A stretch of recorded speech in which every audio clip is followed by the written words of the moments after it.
رامپور کے کھیمپور گاؤں میں رہنے والے کسان اختر علی کرناٹک سے ایک ایسا فارمولا لے کر آئے ہیں جس سے ان کا دعویٰ ہے کہ اب چھوٹی الائچی رامپور کے کھیت میں بھی پیدا ہو سکے گی۔ انہوں نے اپنے کھیت میں چھوٹی الائچی کے تقریباً 300 پودے لگائے ہیں۔ ان کا کہنا ہے کہ جلد ہی ان پودوں میں الائچی کا پھول نکل آئے گا۔ پہلی مرتبہ چھوٹی الائچی کی کاشتکاری کرنے والے اختر علی بے صبری سے اس میں پھول آنے کا انتظار کر رہے ہیں۔ یہی وجہ ہے کہ وہ اپنے اس کھیت کا کافی خیال رکھتے ہیں اور الائچی کے پودوں کو مناسب آب و ہوا میں رکھنے میں بھی مصروف رہتے ہیں۔ اختر علی نے بتایا کہ تقریباً 6 ماہ پہلے اس کے بیج ڈالے گئے تھے۔ ان کی نرسری میں تقریباً 300 پودے تیار ہو گئے ہیں، لیکن سائنسدانوں کے مطابق الائچی کی پیداوار ایسے علاقوں میں ہوتی ہے جہاں کم سے کم درجہ حرارت 10 ڈگری سیلسیس اور زیادہ سے زیادہ 35 ڈگری سیلسیس کے آس پاس رہتا ہو۔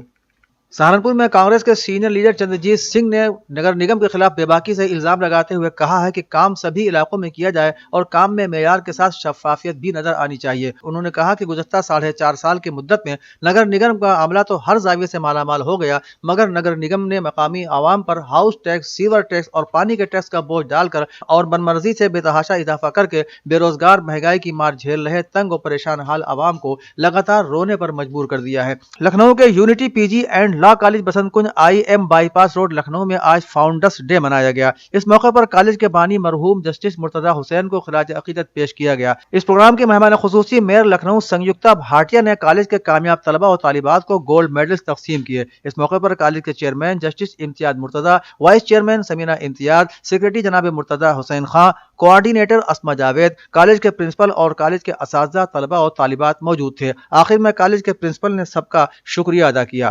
بزم وقار ادب کے زیر اہتمام ایک اعزازی شعری نشست کا انعقاد بزم کے دفتر واقع کھدرا سیتاپور روڈ نزد سروودے مانٹیسری اسکول میں کیا گیا، جس کی صدارت ڈاکٹر ہارون رشید نے کی۔ نظامت کے فرائض محمد علی الوی نے انجام دیے۔ مہمان اعزازی کے طور پر ڈاکٹر متین، صدر صوبائی مسلم لیگ اتر پردیش شریک ہوئے۔ اس موقع پر صدر نشست نے دبستان لکھنؤ کی ادبی اہمیت پر گفتگو کرتے ہوئے کہا کہ تغیرات زمانہ کے باوجود آج بھی لکھنؤ کی شاعری میں زبان کی صفائی اور فنی رموز کا خاص خیال رکھا جاتا ہے۔ یہ خوبیاں لکھنؤ کے ممتاز شعراء کے یہاں آج بھی دیکھی جا سکتی ہیں۔ نشست کا آغاز عرفان لکھنوی کی نعت پاک سے ہوا۔ جن شعراء نے کلام پیش کیا ان میں عرفان لکھنوی، ڈاکٹر ہارون رشید، قمر سیتاپوری، محمد علی الوی، شمس العارفین اور غفران انصاری کے اسماء گرامی شامل ہیں۔ اس موقع پر معین الدین منا، محمد معصوم علی، حافظ سلیم انصاری، مختار احمد، ظہیر فکری، شاد لکھنوی، محمد یوسف عزیز اور فیضان لکھنوی خاص طور پر موجود تھے۔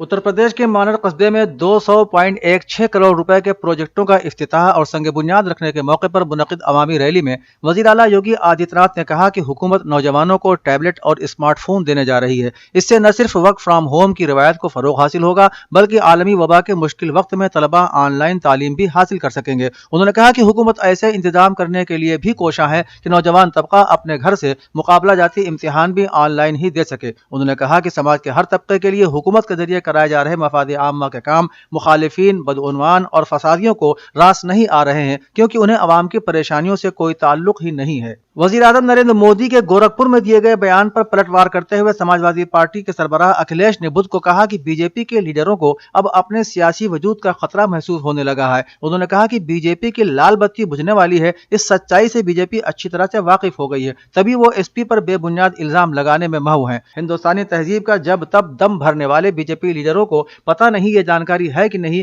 کہ ہنومان جی کا رنگ لال ہے، سورج کا رنگ لال ہے، ہر ایک کی زندگی میں لال رنگ ہے۔ لال رنگ تبدیلی کا بھی ہے اور خون کا بھی رنگ لال ہے۔ ان تمام کو بی جے پی کی سمجھ نہیں ہے، کیونکہ اس کی پالیسیاں تو نفرت پھیلانے والی ہیں۔ کالی ٹوپی والے یہ نہیں سمجھ پائیں گے۔ اتر پردیش اسمبلی انتخابات کے پیش نظر دانشور طبقہ سمیلن کے انعقاد کے بعد اپنے روایتی ووٹ بینک کو اپنی جانب مائل کرنے کے مقصد کے تحت بہوجن سماج پارٹی کی سربراہ مایاوتی نے بدھ سے ریزرو سیٹوں پر شروع ہو رہے پارٹی کے ڈویژنل سطح کے سمیلن میں سرو سماج سے تعاون کی اپیل کی ہے۔ محترمہ مایاوتی نے ٹویٹ کر کے لکھا کہ میری ہدایت پر یوپی کے سبھی ضلعوں میں دانشور طبقے کے سیکیورٹی، احترام و ترقی کے سلسلے میں سیمینارز کے انعقاد کے بعد اب بی ایس پی کے جنرل سیکریٹری اور راجیہ سبھا رکن ایس سی مشرا کے ذریعے یوپی کی ریزرو سیٹوں پر سرو سماج کا ڈویژنل سطح کے سمیلن کا آغاز آج سے ہوا ہے۔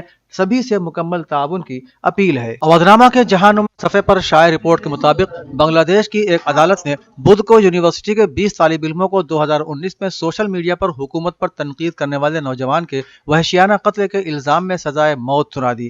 ایجنسی کے مطابق 21 سالہ ابرار فہد کی مسخ شدہ لاش ان کی یونیورسٹی کے ہاسٹل میں اس وقت ملی جب اس نے ایک فیس بک پوسٹ لکھی جس میں وزیر اعظم شیخ حسینہ کو بھارت کے ساتھ پانی کی تقسیم کے معاہدے پر دستخط کرنے پر تنقید کا نشانہ بنایا۔ طالب علم ابرار فہد کو حکمراں جماعت عوامی لیگ کے طلبہ ونگ کے 25 اراکین نے 6 گھنٹے تک کرکٹ کے بلے اور دیگر اشیاء سے مارا۔ فہد کے والد برکت اللہ نے فیصلے کے بعد عدالت کے باہر صحافیوں سے بات کرتے ہوئے کہا کہ میں فیصلے سے خوش ہوں، مجھے امید ہے کہ سزائیں جلد مل جائیں گی۔ امریکی صدر جو بائیڈن نے اپنے روسی ہم منصب پر واضح کر دیا ہے کہ مغربی دنیا اس حوالے سے خدشات کا شکار ہے کہ روس یوکرین پر حملہ کر سکتا ہے۔ جو بائیڈن نے ولادیمیر پوتن کو خبردار کیا ہے کہ روس کسی فوجی تصادم کی وجہ بنا تو اسے سخت معاشی اور دیگر پابندیوں کا سامنا کرنا پڑے گا۔ رائٹرز کے مطابق وائٹ ہاؤس سے جاری ہونے والے بیان میں کہا گیا ہے کہ دونوں رہنماؤں نے تقریباً 2 گھنٹے جاری رہنے والی ویڈیو کال میں یوکرین سمیت دیگر معاملات پر بات چیت کی۔ فرانسیسی پولیس نے سعودی صحافی جمال خاشقجی کے قتل میں ملوث اسکواڈ کے ایک ملزم کو گرفتار کر لیا۔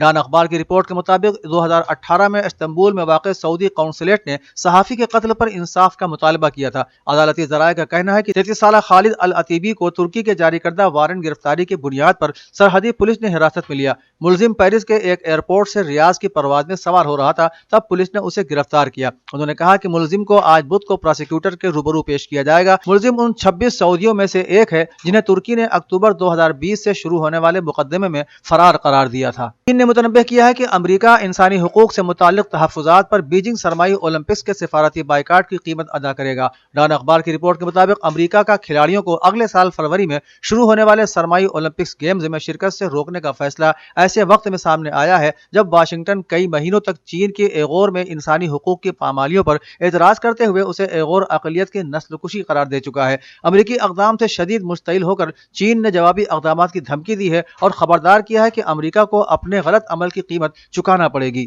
میانمار کے مسلم اقلیتی برادری روہنگیا نے social media platform Facebook کی مالک کمپنی پر $150 ارب کے ہرجانے کا مقدمہ دائر کیا ہے۔ روہنگیا کمیونٹی کے وکلاء نے الزام لگایا ہے کہ سوشل میڈیا کمپنی روہنگیا کے خلاف نفرت انگیز فیس بک پوسٹس کو ہٹانے میں ناکام رہی ہے، جن کو استعمال کرتے ہوئے مبینہ طور پر میانمار کے فوجی حکام اور ان کے حامیوں نے مسلم کمیونٹی کے خلاف پرتشدد کارروائیاں کی ہیں۔ اودنامہ میں شائع مضامین کو مکمل طور پر پڑھنے کے لیے اودنامہ کی ویب سائٹ www.awadnama.com پر وزٹ کریں اور ای پیپر پر کلک کریں۔